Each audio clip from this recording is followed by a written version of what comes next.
Hare Gange Mahadev Sri Shankara Parvati Pati Mahadev Sri Shankara. Namaste, it's Sahara Rose, and welcome back to the Highest Self podcast, a place to discuss what makes you your soul's highest evolvement. I am so excited for today's episode because we dive into one of my favorite topics, all about money. So for me, money has truly been a love story of ups and downs and times that I did not want her and times that I did. And I think all of us have had such a roller coaster of a relationship with money in different ways, whether we were raised with it or not. It is just such a polarizing yet important topic that cannot be overlooked because money is that thing that pays for our living expenses, for our food, for the device that you're listening to this podcast with. And it's a really big topic to just ignore. And I know a lot of people, when they, get into spirituality, they can feel like money is the root of all problems and money is just disgusting and it's led by money hungry people and we need to diminish money. And I have felt all of those ways at different stages of my own journey as well. But we are in a society that does have currency, and we've always had different types of currency, whether it was through the barter system or through gold, silver, etc. And now we're actually shifting again from a cash-based society now to a more electronic-based society, and that's continuing to evolve potentially with Bitcoin, etc. But the conversation of money, regardless, is potent because it carries energy and it allows us to live the lives that we want to live, whether we eat the organic food or not. So I want to have a conversation with someone who truly has given her career to this topic of money. I know so many people are talking about this right now, but Emma Mumford really stood out to me because she is someone who has had such an intense relationship with money, from being a banker, literally working at the bank, to later becoming the coupon queen and having an entire platform teaching people how to coupon, to now having a more spiritual approach to money. And I really loved her different experiences with money because I think sometimes we're like looking at money just from this really spiritual lens and we don't really see there are some rules to money. There is some weight to it that we do need to look over. It's not just this like number that we decide I'm going to manifest $1 million tomorrow and it shows up at our door. Like there are such thing as investments and things that we need to know about our finances, which can't be overlooked, but also it's so much more than that. And there is an energetics to money as well. So I felt like Emma just had such a great balance of different experiences, from helping other people with their money to helping people save their money to now helping people step into more abundance, but really grounding it back down to where it really comes from and what that really means. So I'm really excited to share this conversation with her all about money mindset versus manifestation. And it's not that it has to be one or the other, but that I feel like there's sort of these two schools to thought that are now coming together, that it doesn't have to just be this complete disregard to money and just seeing it as something you put on your vision board and it shows up at your door tomorrow, but also it's not just this very heavy technical thing that only certain people who know the languaging of it can have. There is this fine balance between the two. And the more we get spiritual people educated about money, the more we're going to have a more just world, that people are spending their money on things that matter. Money and Dharma is a really important topic that I talk about in my book, Discover Your Dharma, that we can't be living our soul's purposes if we don't find a way to monetize it, unless you are getting your income from another job or another person. But most of us, we are working for ourselves. We have bills to pay, rent, etc. So if we are doing something that is not in alignment with our gifts for our income, chances are we're not going to have enough time and energy to do the things that it is that we really do want to do. So I know for myself, I felt that threshold of, I really want to write, but I'm spending my days, working on this clothing line business that I could feel was no longer in relation with my Dharma. So I knew I had to eventually take that leap into moving into writing and finding a way to create money out of my writing so I could put my full-time focus into it and become a better writer and be able to go into it more in depth. That is really required to be at something in a professional level that you can't really do as much when you are working another job for money. So I think that it is really important that if we are wanting to live our dharmas as our full-time careers, businesses, etc., that we need to have these conversations around money. Otherwise, it's just going to forever remain a hobby. And again, not all dharmas need to become your job or career, but I know a lot of listeners do have that desire for the thing that they're spending their day doing, something that does fulfill them, that does feel in alignment with their soul's purpose. And truthfully, your dharma is going to require all of you. It's going to require you to focus and study and be dedicated and up level. And unless you can find a way to focus on that without needing to make money off of it, you're going to have to figure out some sort of way to have an energy exchange. And we talk more in this episode about how energy exchanges are actually very important for people to not only take your time seriously, but for them to have results. So I'm super excited to share this episode with you. And first, I'd love to tell you about my new book, Discover Your Dharma. If you are listening to this podcast, you are someone that knows you were born on this planet for a reason, that you have gifts that you are meant to share, and that your curiosities are guiding you towards your dharma, your soul's purpose. So what if you had a book that was a guide that showed you step by step how to unpeel these layers, these conditioning, these limiting beliefs that may be holding you back? How to have courage to finally take action on your dharma, and frameworks, including a process for you to actually decide what it is that you should focus your energy on right now. Well, this doesn't have to be some far off fantasy, because I've written this book for you, boo. And it is called Discover Your Dharma. It is out now. Woo, woo. So excited. I literally wrote this book for me where I was in my life when I was in this point where I wasn't sure if I really had a purpose or not.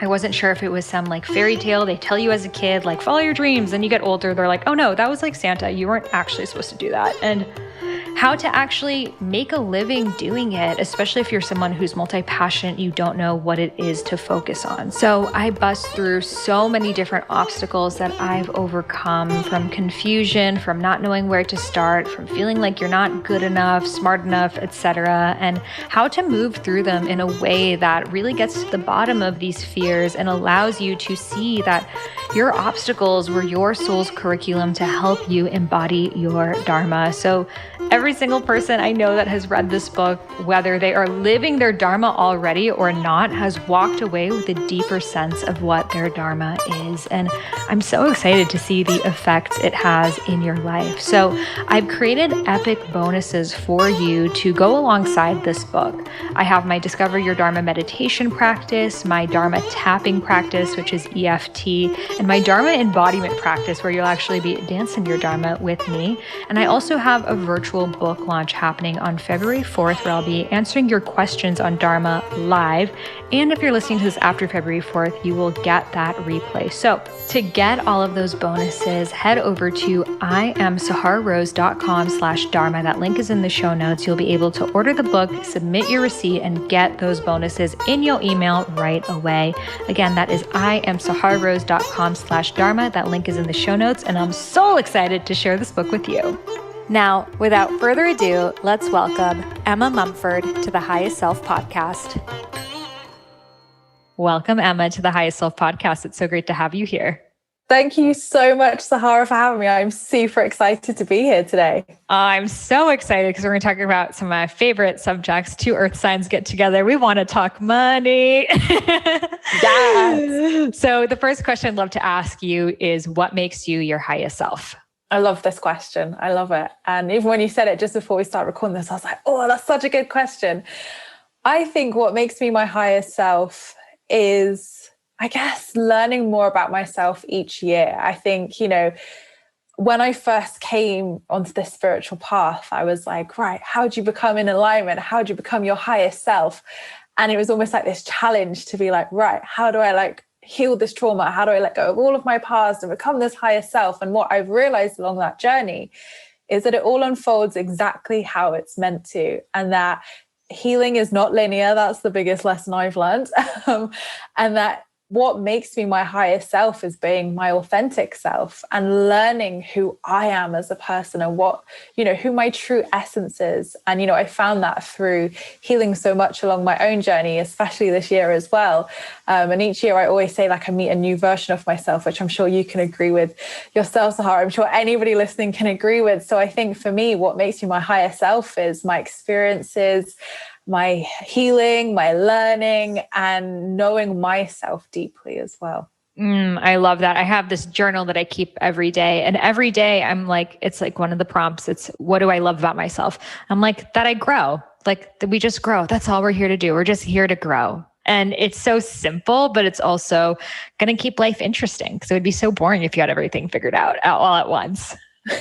Exactly. We're here to learn, we're here to grow. So no, I love that, definitely. Yay. So I want to talk about all things abundance, money, manifestation. And what's super interesting about your story, when I was reading it in your book, Positively Wealthy, is like, I feel like this money, abundance, manifestation stuff is super trendy right now. I see a lot of people, like any world, they're going into this topic, but this is really your background. Like, you are the coupon queen, literally. Even your email is still coupon queen. So can you share with us a little bit about your backstory, about just you and money and this love story you guys have had? Course. And, I definitely did not think it was a love story to start off with, but I think the universe liked to surprise me there and was like, babes, money is your thing. So when I was in my kind of young adulthood, 18-ish, so like 9 years ago now, I think I always had, I would say, a reasonably good relationship with money. Money was never really an issue for me growing up, or kind of as I found my own money going into adulthood. But when I was 20, I started working in a bank, and I completely just fell into this job randomly. It was just offered to me and I was like, why not? Let's do this. This seems like a really professional and muggle job to have. Let's do this. And, my parents were like so proud of me. And it was weird because I'd worked in Starbucks, I'd worked in a phone shop. I'd done these really fun jobs that I really loved. But working in the bank was the first job that my family and everyone around me was like, we're really proud of you. You've made it in life. You're a banker. We love this. I hated it though. I very quickly learned how much I hated working in the bank. Money has always fascinated me. I've understood it. And it makes the world go round, or so we thought. So for me, definitely working in the bank was really eye-opening for me. One, because it was very target-driven. So for my previous masculine self, I was living my best life. But also as well, I realized how money can have a really negative impact on people. So when I was sat in the bank and my manager was like, you need to offer this 80-year-old a loan, or you need to have these targets of loans, mortgages, credit cards. And I was like, whoa, these people don't need them. I'm not going to force something on someone they don't need. So I think I learned very quickly. And even, I always remember this one woman who came into my office and she was just bawling her eyes out. And she was like, I need you to give me money. I can't feed the kids. My husband's left me. I'm up to my eyeballs in debt. And to just look at that screen and literally to have to tell this woman that I literally couldn't give her anything, broke my heart. And I think that was when I realized that this was not the job for me. And I actually got depression from the personal relationship I was in. So the romantic relationship I was in, I took on his £7,000 worth of debt because I was the banker. I was like, right, let's sort this out. Let's clear this, good interest rates. And then as soon as I took that on, our relationship broke down. He never paid a single penny of that. So I was 20, depressed, left the job at the bank because I couldn't go to work anymore because I was so anxious and I hated it. And then I was, with £7,000 debt to my name, all by the age of 20. So for me, I'd gone from feeling financially independent and financially successful and having this career to then being depressed, what on earth, how did I get here?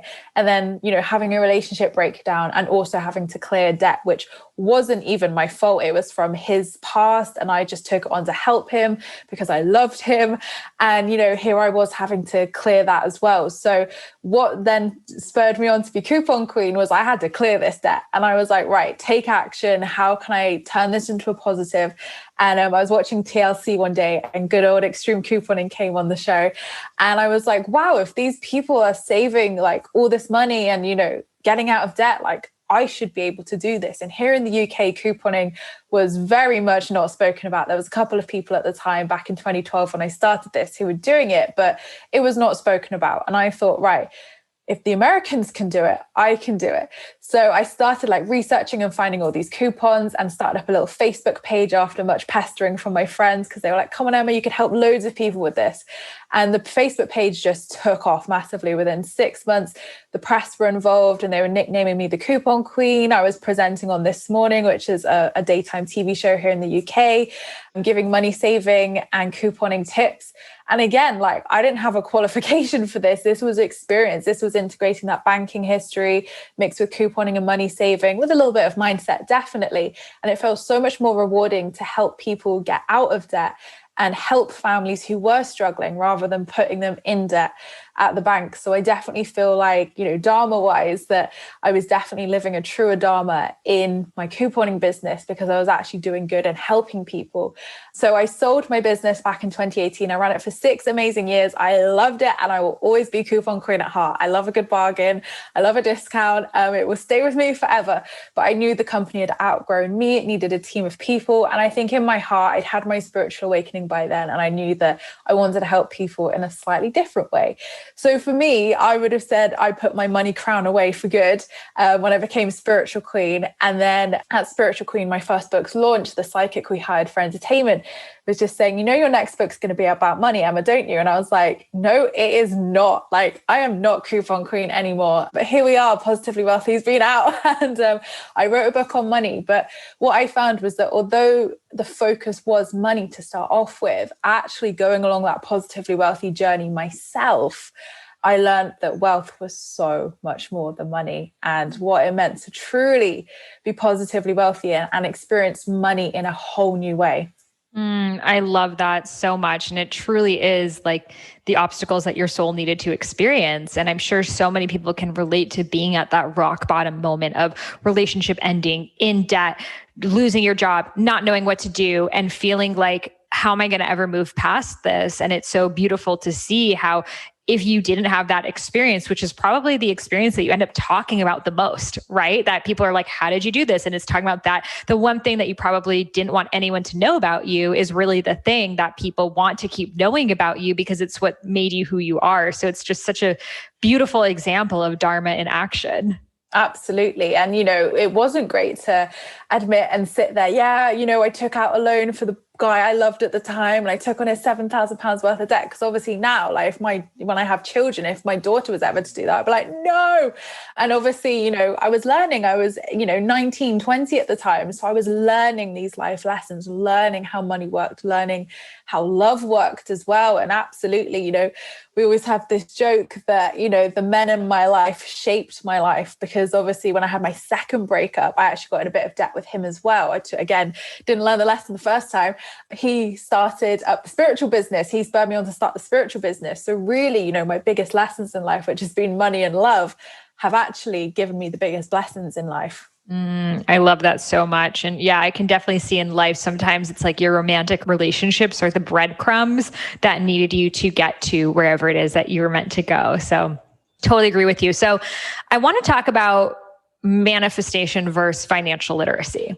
So I see a lot of people who speak about money manifestation. It's this idea that if I show the universe that I am worthy of abundance, then the universe will offer it back to me. Now, not all, but some present it in a way of surround yourself by super lavish things, buy the really nice jacket, spend extra on the super great boots, because these things will make you feel more abundant. And then you'll end up magnetizing that abundance. And I can see that, but then there's the other side of, well, then how does debt exist? If the matter was, if I just keep buying things that make me feel really abundant, well, then I'm sure most of the people who are like shopping at all those department stores feel very abundant at the time, but their credit card reports wouldn't say so. So what's your perception of the balance between the two? Oh gosh, and I love that you've brought this up, because there definitely is balance. And, these law of attraction teachings, they're not wrong, but I guess it's how they're coming across and how people take that as well. Because, from someone who has been in debt themselves, like, you can't just switch that off. You can't just say, oh, today I'm going to be positive. And, I know I should really pay my rent, but actually I'm going to go out and buy that designer handbag because that's going to show the universe I'm abundant. Well, this is all energy, guys. So really, if you go and buy that thing which makes you lavish, are you going to feel good afterwards?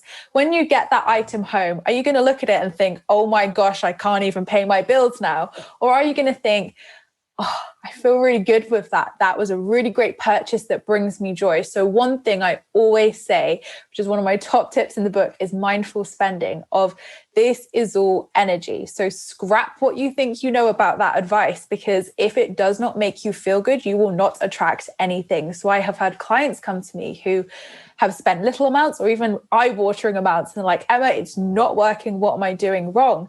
And I'm saying to them, okay, so when you go on that splurge, when you come home, how do you feel? And they're like, well, it's great to have these things, but then when I look at my bank account on Monday, I'm crying a little bit inside.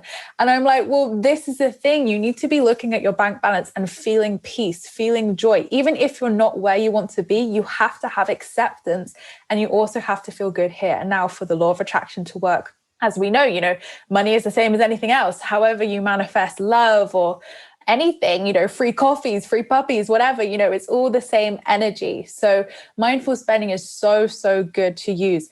And I always say, start off with having awareness, because this is what I did for ages. I avoided having awareness over my financial situation, which made my debt so much worse. So for me, I kept setting the intention when I found law of attraction to be debt free. But if you'd have asked me at the time what debt-free was or how much I needed to be debt-free, I had no flipping clue, because I was avoiding it. And I was just saying, I want to be debt-free, universe. I want to be debt-free. And 6 months passed and every other manifestation was happening, but not being debt-free. So I sat down with myself and said, right, what am I avoiding? And what I was avoiding was looking at that figure, was going on the debt collector's website and facing it and looking at that figure. I was paying it off each month, obviously, with the direct debit, but I wasn't focusing on clearing that or having that clarity. So when I logged on and faced it, I think it was about £6,500 at that point. And I was like, right, okay, it's a little bit higher than what I thought it was, but now I have awareness. So from that point, I then said, right, universe, I want to manifest £6,500 to clear this debt. In 5 days, I had a double manifestation where I got £11,000 through my work, through a brand new opportunity I had no idea about. So I'd manifested the 6,500 and then had a double manifestation, because after that, when I had that awareness, I thought, right, once I clear the debt, I also want to manifest a bit of money, and worked out, how much I would need for equipment and things to invest in my business to then take that to the next height. So as soon as I sat down and had that awareness and clarity over my debt and my financial situation, the universe delivered in 5 days in one hit, because I was brave enough to say, right, here's my acceptance. Here's the figure I need. And also, once that's cleared, this is what I would like to do to then progress my business, and got clear on that as well by working out how much I needed. So clarity is the first step, awareness as well. So definitely, if you do have any debt, or even savings, we as humans make things, so much worse than they need to be sometimes. We all have that where we're like, oh, I don't want to look at my bank account. Oh gosh. And we look at it and it's probably not as bad as what we think it is. So having, clarity and awareness over your financial situation is so, so important for money mindset, for the banking side of things, for law of attraction and abundance side of things. So do definitely start off with that. And then in terms of mindful spending, I have this rule where you've got to hold it for 3 seconds or look at it for 3 seconds, whether it's a service or an item, and really tune into that and say, how does this make me feel? Does this bring me joy? Marie Kondoit, does this spark joy? And really, ask yourself, is this a hell yes or a hell no? If it feels like a hell yes to purchase it, absolutely do it. If you're not sure or you're not really getting an answer, wait. Can it wait till next payday? Or maybe it's a hell no. So, this definitely works for online shopping as well. But when we really take the time to be really intentional with every single purchase, now, obviously this goes for luxury items, any bills, anything like that, you must pay, please pay your bills. Don't do this, because I don't want people saying to me, the phone provider's called up and they said, Emma said, don't pay my bill because it didn't feel good. You have to pay your bills, guys. This is purely for luxury items. So anything that's a luxury, which comes into that kind of money that you've got to spend each month on luxuries, this is what that's for. So hold that item, look at that service or item. How does it make you feel? Is it going to bring you joy? Are you going to wear it a lot?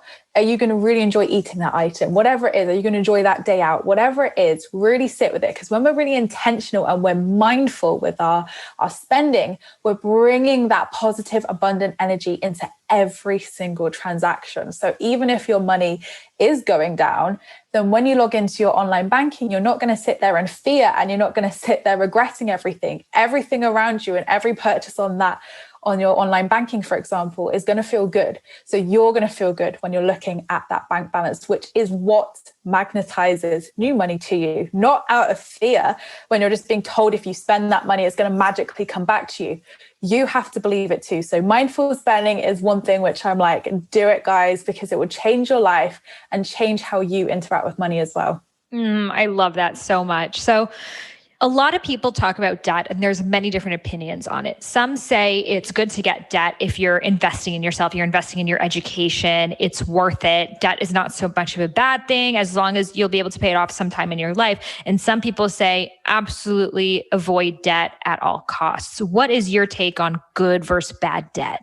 And I think, again, it is such a personal relationship with it. You know, going to university, for example, may be a really good debt, because in the long run, that's going to allow you to do the career that you want to do, get the knowledge and education that you need to be where you want to be in life. So debt like that, and even like a mortgage, for example, you know, again, it's going to allow you to get on the property ladder. It's going to help you to invest. It's going to help you to, you know, create your financial portfolio in life. So those, I would say, you know, are always, I don't know if a good debt is the word, but I definitely think, you know, it helps you to move forwards in your life and achieve the things that you want to achieve. I always say, you know, in terms of investing in yourself, it has to feel good. Is it a hell yes or a hell no? So what could be a hell yes for me in Sahara may not be a hell yes for you at home. So using your intuition and trusting yourself with every transaction is so important. That's why mindful spending is such a personal technique, because we're all different. We all have different love languages of money, for example. What feels good to us may not feel good to another person. So honoring yourself and listening to yourself and saying, you know, if it's a hell yes, do it. Because when you're doing that course, when you're doing whatever it is, it's going to feel good to you and you're going to enjoy it, because you know that it was a hell yes and you're invested in it, even energetically, and it feels good. But if you think, do you know what? Maybe I should wait until next time. Maybe I should wait a couple of months. That's feedback too. So honor yourself there, because it's not saying that you're not investing in yourself or whatever. Sometimes that is investing in yourself by loving yourself enough to say, actually, this doesn't feel quite good this time. But if I still want to do it in 6 months' time, yeah, that's going to be a hell yes then. So again, listen to that feedback, because you know, we all have different paths, we'll have different journeys, but that feedback is our own soul calling. And again, when you're honoring yourself, when you're honoring how you feel energetically, you're going to be a money magnet. I love that so much. So you spoke about how you double manifested. When you say that, are you actually doing any rituals, practices, vision board, any of that stuff? Or do you just see it as a natural response to you making a confident decision? Course, and good question. And of course, we still need to use the law of attraction, guys, because that's how attracting works. So, you know, with that example of the double manifestation, I put the intention out there. So the first step of law of attraction, asking. So I put the intention out there of being debt free, but did I have clarity? No. So the universe wasn't moving past step one with that manifestation, because I had no clue. I was not clear at all. So once I had that clarity of, you know, £6,500 and also having some money as a next manifestation to invest in the business, that was the clarity. So there was my step one, asking. So we can take that off. So absolutely, you do need to ask. So you could do that through verbal, you know, saying it like I did. Yeah. And writing it down, would you say that's the best way? There is no best way to manifest. Again, it is so unique to you. I always say, you know, we can do all the vision boards, we can do all the visualization, but if it's not your manifesting language and it doesn't feel good to you, then you're not going to connect to that. So try it all and see what works for you. So yeah, absolutely, writing it down. In the book, I have little positively wealthy checks, which like checks you get from your bank. So you can write on there and write a little check to the universe. And that's a great little visual to do on a new moon ritual, for example. So the new moon is great for manifesting. So I always write my little positively wealthy check and some goals down each month. So I always say, like, set a monthly goal of money manifestation, because if you want to manifest money regularly, you have to set the intention regularly. So ask, get clear. So for example, if you wanted to manifest a holiday, how much is that holiday going to cost you from door to door, not just, airplane tickets and hotel, expenditure, what you're going to spend on that holiday, how you're going to get there, work it all out. Because the more specific you can be and say, right, I need £6,000, for example, for that holiday. Again, you've got the clarity. So set the goals regularly, ask, that can be verbally, you can write it down. Like I said, try all these different ways, because again, you'll find what works for you and what feels good. We'll take a quick break so I can share with you this special offer. Are you that person that all your friends and family members come to when they need wellness advice? Are you constantly looking up new ways to heal and balance your mind, body, and spirit, including listening to this podcast? Well, have you ever considered having a career becoming a holistic health coach where you get to decide your own hours, work with people, tackling the subjects that you are the most passionate about, and having financial freedom along the way? Well, I'm so excited to be teaming up with my very own alma mater, Institute for Integrative Nutrition, to offer their biggest discount yet. You'll receive $2,250 off tuition, an extra bonus that they're offering just with my High Self podcast listeners on how to launch your dream book. This course is going to get you super clear on what your book is about and how to bring it out into the world. I've created a webinar for you on how to have a thriving business as a health coach. So using social media, creating passive income, how to have a wait list of clients and become the best known coach in your niche with raving testimonials. Tickets to a live upcoming IIN conference where I will be meeting you over there. Super excited to connect. And a bundle of all digital wellness guides like Ayurveda, self-love, whole food eating, etc. So all you have to do is head over to my show notes. You'll see the link over there. It's a little bit link. It'll take you right there. You'll be able to receive a sample class, check out the curriculum, get all your questions answered. And I'm so excited to have you on this mission, raising the vibration of the planet together as a health coach. Again, head over to my show notes. You'll see the link right there, and I'll see you inside. Are you ready to make this the year you step into your Dharma and embody your fullest expression? Are you calling in a reclamation of your energy and sovereignty so you can stop being distracted by the noise around you and make a true difference in the world? Do you know deep down inside that your highest form of joy is also your highest form of service, but needs support on where to start? Well, then you will love my Green Tara Circle, which is this month's goddess in Rose Gold Goddesses, my sacred sisterhood collective all about embodying the goddess within.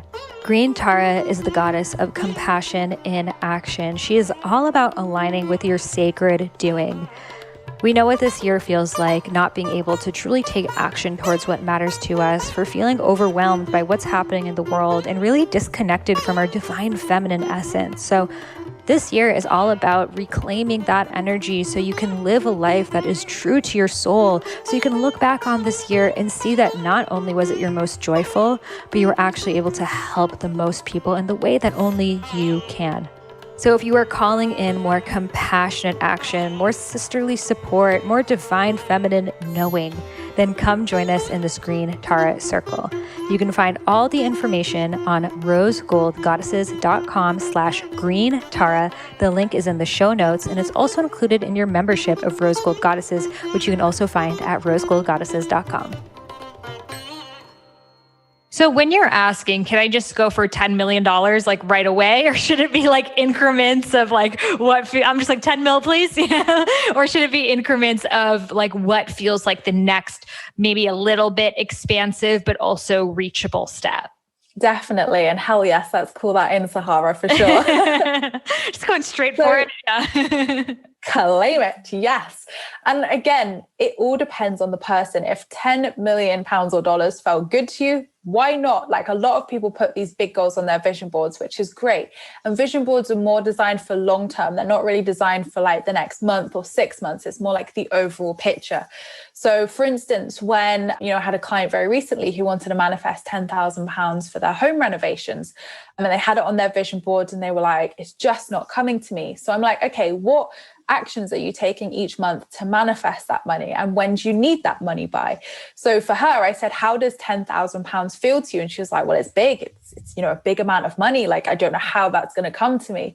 So I said, okay, when do you need that money by? And it was 10 months. So I said, right, so if we broke that goal down to £1,000 each month that you need to manifest to reach your £10,000 goal in 10 months, how does that feel? And she was like, super easy. And I was like, see, we've not done anything magical there. All we've done is broken it down to something that feels achievable to you, but is exactly the same amount. So it's all about how our minds process that. So if you're seeing that big figure as scary or like, whoa, how's that going to come to me? Break it down. How much do you need and when do you need it by? Break it down into a monthly manageable figure that feels good. And for someone who's like, I actually don't know how much money I want to manifest, pick the first figure that comes to your head.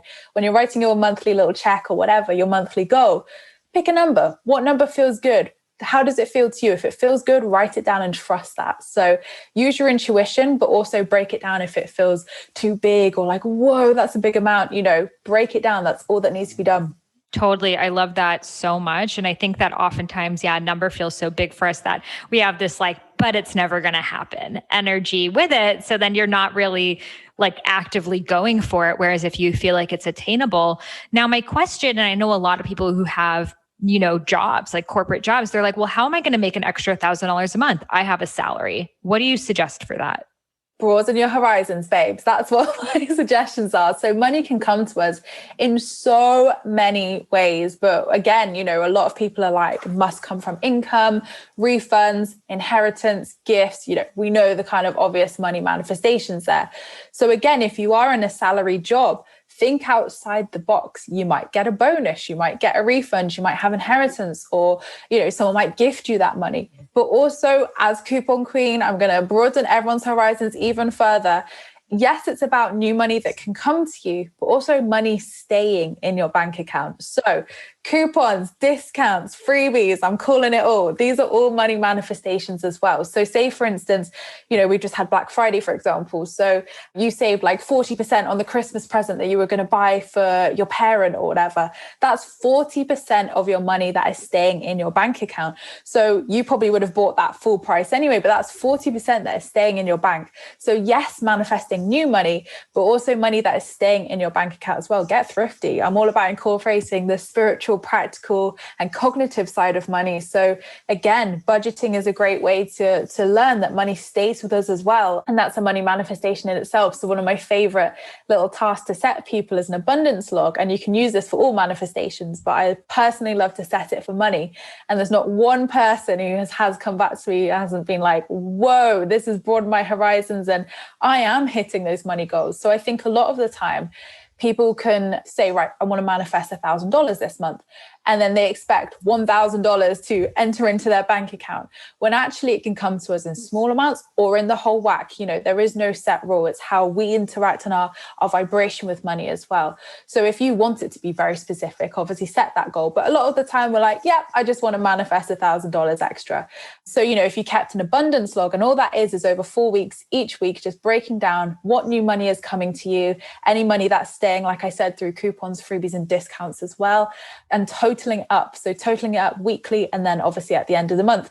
So although you may not have seen $1,000 go into your bank account, when you do your abundance log, you'll probably find that you manifested $1,000 over that month period through those smaller increments. So this is why an abundance log is amazing, because you can see how abundant you truly are, because we all have it where we're like, oh, that came through, all that came through, but then we get distracted with life. We're busy people, so we forget these things. So unless it's a big wow amount, then, we kind of overlook it. So this is allowing you to be grateful, which is a key component in the law of attraction, but also bringing awareness to actually how much money comes to you day in, day out without even having to try that hard. I love that so much, because we totally do focus on the acquisition of new money rather than the saving. And, I think where a lot of us, we get stuck in two ways. One, every single day going into your bank account and writing how much money you spent, how much money you gained can feel really overwhelming. I know for me, I had a very Vata relationship with money of like, I did not want to look at my bank account. Like the only time I would look at it was because I got an email that I was in overdraft and I was like, oh shit, like that was my reminder to go look at my bank account. And I hated being in there because I would just see like, great, I have $200. Like shit, I don't want to be in here. So I'm sure a lot, and I've definitely changed that since then, but it has taken me paying attention to my money and really noticing it. And so for people listening who it feels super like heavy, overwhelming, stressful for them to even be in their bank account, what do you suggest? And it's so common, this more than you think. And, it definitely comes down to mindset. And, there's two ways to look at it. So one of my friends, when she was going through a tough patch in her life, I would say, well, let's go out and let's do this. And, I was saying to her, look at your money language. So normally she would say to me, oh, but Emma, I'm skinned. Oh, I can't afford to do this. So I was like, no, let's change that. So she actually came to me one day and said, it doesn't feel good for me to do this. I'm choosing not to spend that money today. And I was like, wow, what an amazing way to flip that. So if anybody is struggling, with pressures of people being, let's do this, let's do that, and it's not feeling good to you in that mindful spending, it's a great phrase to use of, I'm choosing not to spend my money on that today, because that's empowering as well. If you look at it, it's a very empowering statement. So I loved that when my friend came to me and said that. And another one of my clients, actually, funnily enough, came to me and said, Emma, money is like, you have to build a relationship with money. And I was like, yes, you do. And she was like, so I'm writing a love letter to money. I'm flirting with money. I'm going steady with money. And I'm trying to get to know money. And I loved this perspective because I was like, I've never heard someone say it so perfectly before, because money, our relationship with money is a relationship, just like our friendships, just like our intimate relationships. We have to get to know money, get to know our finances and our relationship with money. And just like any relationship, it needs to be nurtured. So look at your language with money. How are you interacting with money? Are you flirting with money? Are you dating money? Are you serious with money? What is your energy to money as well? Get to know money and obviously work on that mindset as well. Positive affirmations are, work amazingly and help you to shift so quickly, like I said with that example. So look at what you're saying with money and then think, okay, witness what your current money language is and how would you like your money language to be. Maybe write down all those statements of what you say or how you would describe money, and then flip it. So turn them into positives and then burn that old money language, set it free and intend, I'm letting this go now. This is my old money language. And then embody that new money language where you flirt with money, you give love to money, and you're speaking positively about money as well. I love that so much. And absolutely. I think so many of us, I know my dialogue was, well, I'm not a money person. I don't like money, or I'm on the spiritual journey, so I don't care about money, things like that. And really it was just my own intimidation of it and my own feeling overwhelmed by it and feeling like it's like so masculine. So I didn't want to do it. But then all of my stresses came from the fact that I didn't have enough of it. Oh, I want to go to this yoga class. I want to do this. Oh, but it's the money. So it's like, I can't run away from this thing anymore. I need to make friends with it. So I want to talk about big versus small spending decisions. So I think a lot of times in financial literacy books, they're like, okay, every single day, if you're buying a Starbucks coffee, that's $5 a day. So if you're buying it every day, it's like 30 times 5, which is, 180. I'm not even sure. Is that 180? I'm not the numbers person. It's like 180 or something. Yeah. And then that extra 180 per year is like, $2,000 or whatever. And that's $2,000 you would save if you just made your coffee at home. So, we always hear things like this. We're like, okay, don't go to the Starbucks, don't go to this and that. Anyways, I think quarantine was a blessing because a lot of those things that we would go out and spend money on are gone. But I also see a lot of people super stress about the small numbers and the couponing, for example. I'm sure in your experience, it's like, how much time are you spending stressing about that 50-cent savings or that $5 savings or even a less than 100? It depends on kind of where you are at with your own money. But how could you have instead focused on something larger? Do you know Ramit Sethi? He wrote this book, I Will Teach You to Be Rich. And, at first he was super focused on these little things that you can save every single day. And then he realized most people are not getting, the best return on their savings account. If you switched your savings account to a higher return savings account, or if you got into investments, these are thousands of dollars that you're passively making that aren't even taking your time, but we so focus on the small number. So because couponing was your space, I'd love to hear your own realizations of this transition. Of course. And, all of them are so valid and such great points to make as well, for sure. Because, a lot of the time what I used to hear in my couponing days was, well, what's the point? All this energy, all this effort, like, why would you do this? But at that time I needed to. So you have to start with where you're at. And that all comes as part of that acceptance and awareness as well. So for me, when I was working a part-time job, when I was trying to look after my health, I had to move back to my parents. I obviously had the £7,000 worth of debt. The small stuff was very, very important to me. And at that time, I needed to do it. Whereas, now when I kind of started my spiritual business and, sold my old couponing business, I was in a very different financial space in my life. So for me, it was then looking at the bigger picture of, okay, how can I now save for a house? How can I now get on the property ladder? How can I now save in some ways, of course, but then not let that rule my life as such? So I think it's definitely a case of witnessing where you're at with it, because for some people, starting small is everything. Because just like with anything in life, we can't just jump to the big thing. Or, imagine it like a house. Like, you have to lay the foundations of the house. You have to start small. You can't just start the roof. So, you have to start somewhere. So, building up with the small stuff builds that solid foundation so you can build the solid house where, yes, absolutely, once that money is flowing, once you're out of debt and you feel more stable and secure with money, absolutely look at your returns, look at your investments. How are you investing that money? Is your £2.50 Starbucks every day the best way to invest your money? Or actually, does that feel good to you? Is that your mindful spending that feels good? And actually, by focusing on, like you say, savings account, etc., where you could get bigger returns, would actually be a better, more easier way to get that return and manifesting. So it's going to be completely different for everybody, because everybody's going to be in a different stage of their life, different financial position, of course. So it's not really like one piece of advice is going to fit all, definitely not. But I think start with what feels good. If couponing feels good to you, hell yes, go for it.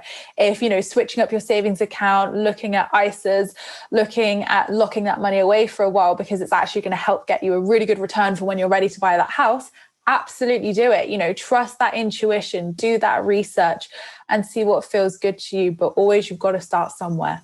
Yes, totally. Yeah. For myself as well, when I had, $200 in my entire bank account, of course, every $20 is going to make a significant difference. And then as I, was able to cultivate and save more money, then that same energy of the, and now I realize in myself too, that I can often go back into my very frugal ways.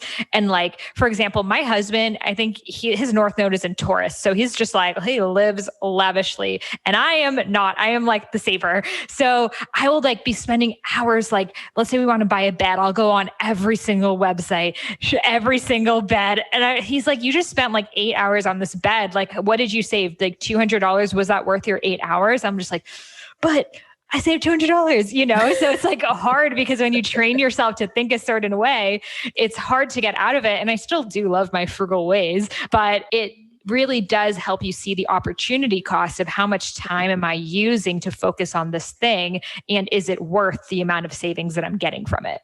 Exactly. And how does it make you feel? If you'd bought that bed full price, would your kind of inner self be like, why did you not look, Sahara? Why did you not compare? And I know I would be exactly the same. Like, I'm a stickler still for discounts, because I'm like, well, all these things that I'm going to buy, whether it's Christmas presents or whatever, if I can save money on that, I can use that money to then put towards a deposit for my house I want to buy. I can use that for other things. So again, that is that practicality coming in for me, that Virgo Earth sign, where I'm like, but look how else I could use that money. How amazing that I can make this money stretch further. And I think it really does come down to what feels good for you. Like, if you're going to be regretting not doing the research, then that doesn't feel good for you. If you're going to be regretting, why did I spend so much time? Then maybe you should just get it full price and move on. So it is, it's fascinating when you meet different people and they have such different ways of interacting with your money. You're like, oh, wow, not everyone does things the way that I do. And you can learn from that person. And like, I definitely learned from my husband he's just like, I'm going to buy all these things from Whole Foods, like literally doesn't second guess it. I'm like, in a way that's expensive for me because, I'm someone who'll be like, let me find it at this place for that thing and that place for that thing, et cetera. And in some ways, I'm probably expensive for him in my saving ways. So it's beautiful to see. And I think in relationships too, we often attract people with the opposite tendencies as us. So it's hard. I know my parents were opposite in spendings. And I think it's just an attraction, opposites attract thing. And I think it's beautiful because then, kids can see the balance and then choose for themselves. I want to take this aspect of my mother's relationship with money, this aspect for my father or whoever was your caretaker. Absolutely. And so true. I can definitely witness that with my parents and my previous relationships I've been in. Like you say, it's that balance and those lessons as well of what they can teach us and what we can teach them as well. Love that so much. So I want to ask you, a lot of people listening to this podcast are healers. They have natural healing gifts, whether they're doing it professionally or not, but they're feeling guilty about charging. They feel like if I'm a healer, I should love what I do and I shouldn't charge for it, or spiritual people shouldn't charge, or it's greedy for me to charge, or that's what other people will think of me. So what do you have to say to the healers out there who are experiencing these money blocks? And I hear it so often. And I've definitely had this internal conflict as well over the years of what do I charge? What's the right amount to charge? And honestly, my best answer is always listen to yourself. I have seen a whole spectrum of clients who have been told what to charge by someone, who have no idea what to charge, who have charged have charged too little, have charged too much. And they're coming to me and saying, well, what the heck do I do? What am I doing wrong? And I'm saying to them, where did that figure come from? Did that come from yourself? And the answer is most commonly no. They're either looking at what someone else is charging or they're being told what to charge by someone. And that doesn't help any of us. That just doesn't, because again, as Sahara would say, it's not your dharma if someone else is telling you what to do. And, if Sahara was to say to me, right, Emma, I think you should charge this, or I think you should do this, it may not be in alignment, and vice versa. If I said to Sahara, she might be like, whoa, no, that doesn't feel good to me at all. So we have to listen to ourselves. And when it comes to pricing, it's, a lot of the time it can be worth looking at whether you feel worthy and deserving of money, how your relationship with money is, how you interact with money. All these things absolutely come into it for sure. So really sit with yourself and rate it on a scale of 1 to 10. How worthy do you feel of receiving money? How worthy do you feel of receiving money for your talents, for your creativity, whatever it is you do? Ask yourself that to start off with, because that could be a key place to start with this. But then also sit with yourself and say, do these figures feel in alignment to me? Is it a hell yes or is it a hell no? And when I get clients to sit with this and really tune into what they think they should be charging and what feels good to them, it's always the right answer. Because what they were doing before was not attracting clients, was not attracting people to work with them, because they weren't in alignment with, with that figure, with their work as such. Whereas when they become an energetic match to that figure and it's true and it honors themselves and it's true to them and it feels good, guess what? They're a money magnet because they're feeling good. They instantly are like, this feels good to share. I want to promote this. I want to share this. So there can be a lot of outside noise with this for sure. And it's about bringing it back to yourself and saying, what feels good? Because if it feels too much to you, you're already repelling it because you're telling the universe, oh, do I really want to charge that? Is that a bit too much? Are people going to pay that? You're already repelling it. So when it feels in alignment with you, it feels true and it feels good, guess what? You're going to attract it. And that's just basic energy work. That's just basic law of attraction there. So definitely honor yourself with that would be my best advice. I love that so much. And I think it really is two-sided, right? For some people, the lesson is you are worthy. And for example, I was helping my mom find her dharma and she was like, I think maybe I'll be a life coach, but I want to be a free life coach. I was like, well, no one's going to take what you say and actually apply it to your life if you're just the free life coach. You're just going to be a friend that they maybe talk to for an hour and never come back. They're not going to value your time. They're not going to actually take those things into account. And for her, she was like, but people need the money. I don't want to take money from people. And I'm like, well, then can you offer some sort of free content or something, or have an exchange if maybe they bring you flowers? Like the monks in in Thailand, the sadhus in India, all of these different spiritual aesthetics who people are like, oh, well, they don't charge money. Well, first of all, they were supported by the village who offers them food, shelter, everything it is that they need. And also they tell people, if you don't have money, bring me flowers, bring me fruit, bring me some sort of offering. So there is an energetic exchange because they know that that person will take their advice so much more to heart if they're also giving something back. So it's that realizing that your time, all of the hours you've spent cultivating that healing technique, skills, listening to podcasts like this are all like together in that rate that you're charging. It's not just that hour of your time, but it's all of the education that you've done before that. And, I can go on a tirade about that side, but the other side that I see is oftentimes in these money conversations, people are like, charge your worth, charge your worth. And then people are like, okay, I'm worth 1,000, 10,000. Like, we're worthy of everything. We're humans. As a human, you are worthy of trillions of dollars. We can't even put a price on your worth. So what I see happen is people just say, oh, well, these kind of coaches will tell them, well, if you're worthy, you'll charge this. If you think you're worthy, you'll charge that. So they begin charging more and more and more, thinking it's a reflection of their worthiness. But pricing is also an economical decision. Like, it is an exchange of currency. And is it the best economical decision for yourself and for that person, regardless of what let's say you're worth $10 trillion, but should an hour of your time cost $500 when you would actually be quite happy doing that exact same thing, and it would still feel good for you for $100, and you would be able to help more people and not also put them in this maybe scarcity fear state of, oh my God, I just spent $500 on this hour. So I feel like with pricing too, it's so much more than just like, I feel like I'm worth this, so I'm going to charge that. But it's also, what are you giving and who do you want to impact? Like, I'm someone who my courses, everything I do are always on the lowest end of the spectrum.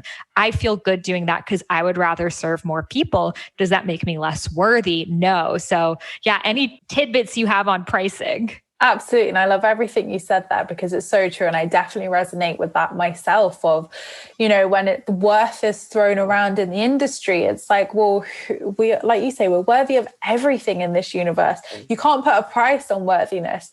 But I always say, and the one key question I say is, would you pay your own prices? And this gets people, because if you wouldn't pay your own prices, there's the issue.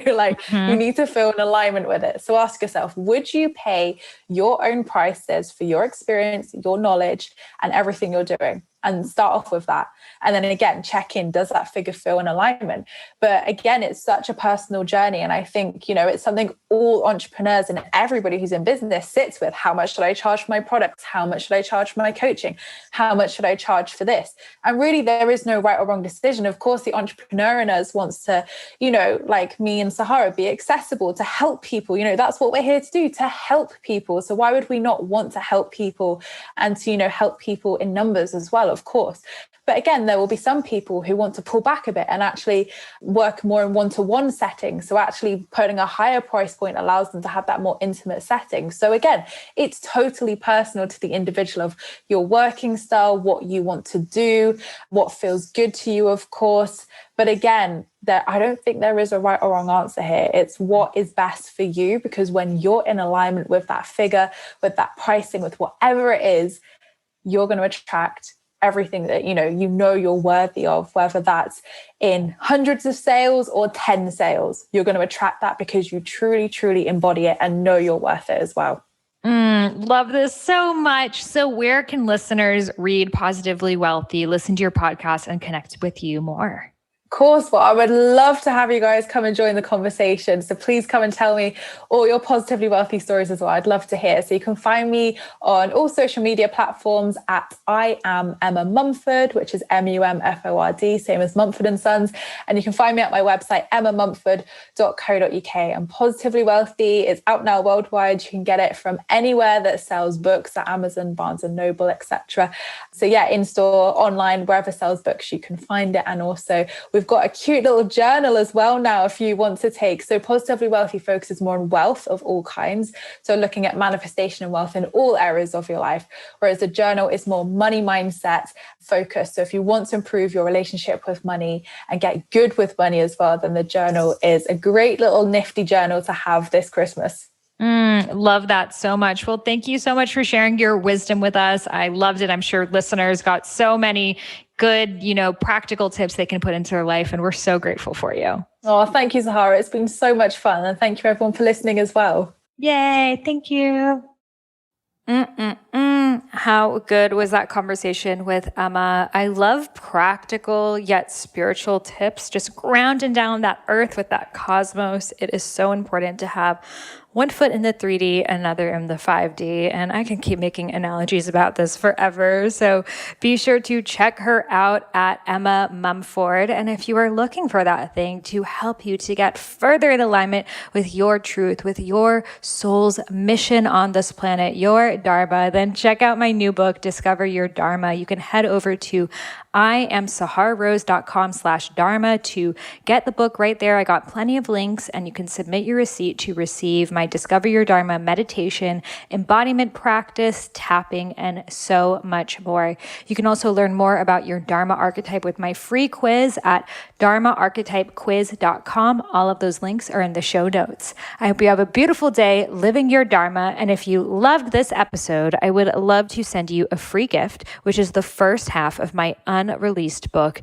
Eat Right for Your Mind Body Type. This is a different book than Eat Feel Fresh, my first book ever, which is not released anywhere. And I am gifting it exclusively to those who leave a review of my podcast in the iTunes store. So all you got to do is head over to iTunes where you may be listening to this podcast and leave a review. Take a screenshot that you've left it and email it over to me at Sahara@eatfeelfresh.com. Again, that's Sahara, Sahara @eatfeelfresh.com. And I will send you back the first half of my unreleased book, Eat Right for Your Mind Body Type, which goes all into Ayurveda, doshas, plant-based nutrition, body types, all of the things in a really fun and engaging way. So this is my gift to you for free for supporting the podcast.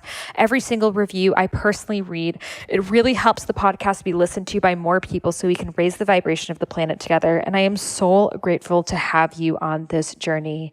Thank you so much for listening, and I'll see you on the next episode. Namaste.